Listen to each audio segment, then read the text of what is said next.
યજ્ઞભાઈ, મેં પેનાલિસ્ટને સાંભળ્યા. તો આપણે શરમથી મોં ઝૂકવું કોનું જોઈએ આપણે સાબિત કરી બતાવીએ કે કુમારી શૈલજા હરિયાણા સાંસદ કોંગ્રેસના કયા હતા કે ભાઈ ચમડી અને દમડીના લીધે ટિકિટો કોંગ્રેસ આપે છે. રઘુ શર્માજીએ લાખો કરોડોમાં ટિકિટો વેચી હતી, આવા આક્ષેપો હતા. ચલો માની લઈએ કે ભાઈ ભારતીય જનતા પાર્ટી તો હમણાં જ દાહોદમાં નગરપાલિકામાં એક કોંગ્રેસ બિનહરીફ થઈ.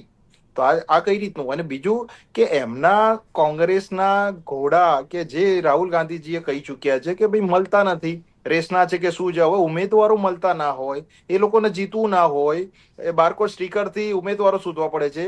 તો ભારતીય જનતા પાર્ટી તો આજના વર્તમાન સમયમાં 300 થી વધારે બિનહરીફ અત્યારે ચાલુ જ છે. કદાચ કોઈ જગ્યાએ બિનહરીફ થતું હશે તો 300નો આંકડો હું લઈને બેઠો છું યજ્ઞભાઈ.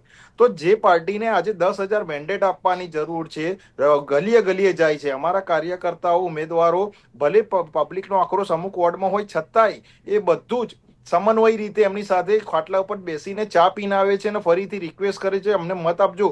તો આટલી બધી કાર્યકર્તાઓની ફોજ અમે જમીન ઉપર ઉતારી છે. કયા દમનની વાત કરે છે? દમનની એની વાત કરવી જોઈએ કે ઇન્દિરા ગાંધીજીએ જયપ્રકાશથી માંડીને લાલુજી, નીતિશજી બધાને જેલમાં ગાળી દીધેલા હતા. આ એમની જ સિસ્ટમની વાત કરી રહ્યા છે. એમની સિસ્ટમની વાત એમને ભૂલવી